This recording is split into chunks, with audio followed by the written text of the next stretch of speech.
ஏன்னா ஒரு அதுக்கு ஒரு மேடையா இதை பயன்படுத்துறது ஒரு அநாகரிகம் நான் நினைக்கிறேன். பல இதுல போய் பார்த்திருக்கிறப்போ அது வரைக்கும் சில கருத்துக்கள் சில விஷயங்கள் நல்லா இருக்கிறப்போ ஒரு தனிநபரை பெயரை குறிப்பிட்டு அவரை வந்து தாண்டறதுக்காக அதுக்கு ஒரு கட்சி கட்டிட்டு அதுக்கு பின்னூட்டமாக இதுன்னு சொல்லிட்டு ஒரு நபரை வந்து இறக்கிறதுக்காக விமர்சனம் பண்றது. படைப்பை விமர்சியுங்கள், படைப்பாளியை விமர்சிக்காதீங்க. ஏன்னா வந்து நீங்க வந்து எந்த ஒரு படைப்பாளியையும் நீங்க தனி மனுஷனா போய் அணுகி பார்த்தால் அவங்ககிட்ட குற்றம் குறை 100 இருக்கும். கண்ணதாசன் எழுத விடவா, கண்ணதாசனோட படைப்புக்காக மட்டும்தான் கண்ணதாசன் மதிக்கப்படுகிறான். நல்லா யோசிச்சு பாருங்க. அவருக்கே தெரியும் அவரோட மைனஸ் அவருக்கு தெரியாதா? அவர் வந்து ஒருத்தர் கேட்டாராம், ஏன் நீங்க வந்து எவ்வளவு பெரிய மது எவ்வளவு தூரம் அதில் அடிக்ட் ஆன ஆளு, நீ வந்து மற்றவங்களுக்கு எல்லாம் அறிவுரை சொல்ற, வாழ்க்கையை எப்படி வாழணும்னு சொல்ற அப்படின்னு கேட்டப்போ அவர் நான் இந்த அனுபவங்களை அனுபவிச்சு எதெல்லாம் செய்யக்கூடாது, எது செய்யணும்ன்றத மத்தவங்க சொல்லட்டும், எதெல்லாம் செய்யக்கூடாதுன்றதுக்கு நான் சொல்லிட்டு இருக்கிறேன் அப்படின்னு சொல்றாங்க. அந்த மாதிரி கண்ணதாசன் மதிக்கப்படுவது அவருடைய படைப்புகளால், அவருடைய சிந்தனைகளால், அவருடைய கருத்துக்களால், அவருடைய தனிப்பட்ட வாழ்க்கையால் அல்ல. அது அதற்கு தெரியும். அப்படி இருக்கிறப்ப வந்து தனிநபர் விமர்சனம் அப்படின்றதுக்கு இந்த ஒரு வலிமையான ஒரு ஆயுதத்தை பயன்படுத்தாது. இதை வந்து பரப்புறது எல்லாரையுமே இந்த ஒரு மீடியாவை பரப்புவதற்கும் நல்ல சிந்தனைகளை விதைப்பதற்கும் உங்களுடைய திறமைகள் இப்போ பத்திரிகைகளுக்கு இப்ப நான் சொன்ன மாதிரி பத்திரிகைக்கு இன்னைக்கு எழுதி போட்டு காத்திருந்து அப்படி காத்திருந்த இன்னைக்கு எல்லாம் குறைஞ்சி போச்சு. பத்திரிகைகள்ல வந்து கதைகளோ அந்த கட்டுரைகளோ எல்லாமே ரொம்ப மீகரா போயிடுச்சு. சரி, பாதி பத்திரிகைகள் சினிமா பத்திரிகைகளா தான். சினிமா பக்கங்களை எடுத்துட்டோம்னா ரொம்ப ஒல்லியாயிடும்.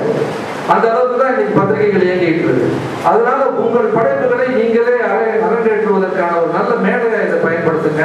இத அந்த மாதிரி இன்னொரு விஷயமும் இதுல நம்ம பார்க்குற விஷயம் என்னன்னா, இந்த ஒரு பத்திரிகை நீங்க அனுப்பிச்சீங்கன்னா அங்க எடிட்டர்னு ஒருத்தர் இருக்காரு. அந்த எடிட்டர் வந்து ஆட்சேபகரமான விஷயங்கள், அன்பார்லிமெண்டரியான சில செய்திகள், வார்த்தைகள் இதை வந்து எடிட் பண்றதுக்கு தான் அவர் உட்கார்ந்துருக்காரு. அதுதான் அவர் வேலை.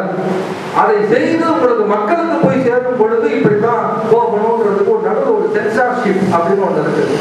சென்சார்ஷிப் உங்களுக்கு நீங்களே வகுத்துக்கணும். ஏன்னா இதுக்கு இல்லை, இதுக்கு இல்லைன்றப்ப அதுக்கு ஒரு சுய கட்டுப்பாடு, சுய சென்சார்ஷிப், ஒரு நியாயம் போகணும். சில சமயத்துல அன்பார்லிமெண்டரியான வார்த்தைகள் வருது. பெண்கள் எப்படி படிக்கிறது சொல்லுங்க. நீங்க வந்து இது யதார்த்தம் தானே, இது யதார்த்தமான வார்த்தை தானே, யதார்த்தமான நிகழ்வு தானே சொல்லிட்டு சப்ப கட்டாதீங்க. ஒரு டீசன்சி லெவல் அப்படின்னு ஒன்று இருக்கு. சமூகத்துக்குன்னு ஒரு லெவல் இருக்கு. அதனால வந்து நம்ம வலைப்பக்கம் இது என் பக்கம், நான் என்ன வேண்டுமானாலும் எழுதுவேன்ற ஒரு அலட்சிய போக்கு வேண்டாம். கூடிய சீக்கிரத்துல உங்களை புறக்கணிச்சிருவாங்க, கவனிக்கப்பட மாட்டீர்கள்.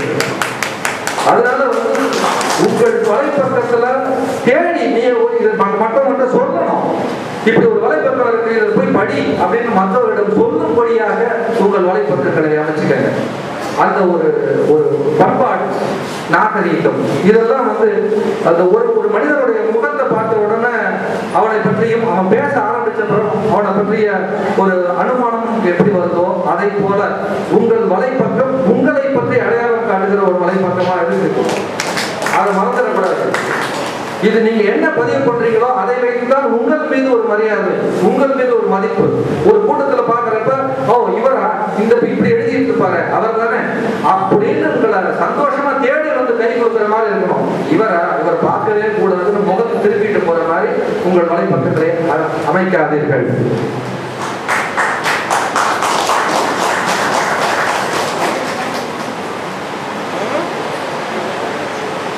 மற்றபடி வந்து இன்னைக்கு இந்த வலைப்பதிவு அப்படின்ற விஷயத்துடைய அருமை வெளியில எப்படிலாம் பரவிட்டு இருக்குன்றதுக்கான சாம்பிள் அப்படின்றது என்னன்னா, இன்னைக்கு எந்த பத்திரிகை எடுத்தாலும் வலைப்பதிவிலிருந்து சில பகுதிகளை எடுத்து போடாமல் செய்யவே முடியாது. அந்த மாதிரி ஒரு கணக்கு வந்துட்டாங்க. நீங்க பாத்தீங்கன்னா வலையில் சுட்டவை, வலையிலிருந்து எடுத்தவை அப்படின்னு சொல்லிட்டு பத்திரிகைக்கு எழுதி அனுப்புறவன் குறைஞ்சி போட்டான், அவன் இங்க எழுத ஆரம்பிச்சுட்டான்றதுனால நல்ல விஷயங்களை சேர்க்கறதுக்கு இவங்களே திறக்க வேண்டியது இருக்கு. பத்திரிகைகள்ல பூரா பாத்தீங்கன்னா அந்த டயலாக் இதுல இருந்து, பேஸ்புக்ல இருந்து, ட்விட்டர்ல இருந்து, இது வந்து ஒரு சுவாரஸ்யத்துக்காக மட்டும் இல்ல, பட் அது வந்து இப்ப நீங்க கட்டாயம் ஆயிடுச்சு. இன்னைக்கு யாரும் புதுசா ஒரு பத்திரிகை ஆரம்பிச்சாலும் அதுல ஜோக் எப்படியோ தொடர்கதை எப்படியோ அதே போல வலைப்பதிவிலிருந்து சில விஷயங்களை திரட்டி கொடுப்பதும் ஒரு தடுக்க முடியாத அம்சமா மாறிடுச்சு. அதை நீங்க எவ்வளவு பேர் கவனிச்சிருக்கீங்கன்னு தெரியாது. அந்த மாதிரி கவனிக்க வச்சிருக்கீங்க. அது நீங்க ஒருவருடைய செயல் இல்லை, அத்தனை பேருடைய கூட்டு முயற்சி, அத்தனை பேருடைய ஒரு செயல்பாடுகள் தான் இந்த பக்கத்தில் திரும்ப வச்சிருக்கு. பத்திரிகையிலிருந்து ஜெய்காண்டி ஒரு மீடியா, லட்சக்கணக்கில் பத்திரிகை அடிக்கிறவங்க, ஆயிரக்கணக்கில் நூற்றுக்கணக்கில் இருக்கிற பதிவர்களின் படைப்புகளை தேடி வந்து அதுல இருந்து திறமை போடுறாங்கன்னா அது உங்களுடைய வலிமையை நீங்க புரிஞ்சுக்க வேண்டிய நேரம். அப்புறம் இந்த சினிமா விமர்சனம் உடனே பண்றாங்க அப்படின்னு பாராட்டி சொன்னேன். அதுல கூட சில விமர்சனங்கள் நடுநிலையா இருக்கிறது இல்லை. அதுல வந்து நிறைய ஒரு சார்பு நிலை இருக்கு. சினிமா விமர்சனம் வந்து எல்லா பதிவர்களும் பண்ணியே ஆகணும்ன்ற கட்டாயம் எல்லாம் ஒண்ணும் கிடையாது. அது பண்ணினால்தான் நாம் கவனிக்கப்படுவோம்ன்ற அவசியமும் கிடையாது. அதனால வந்து சினிமா விமர்சனம் எழுதுறது அப்படின்னு முடிவு பண்ணினால் கொஞ்சம் சினிமா ரசனை தெரிந்து எழுது. சும்மா நானும் எழுதணும். ஏன்னா பல விமர்சனங்கள் நான் பார்த்திருக்கேன்.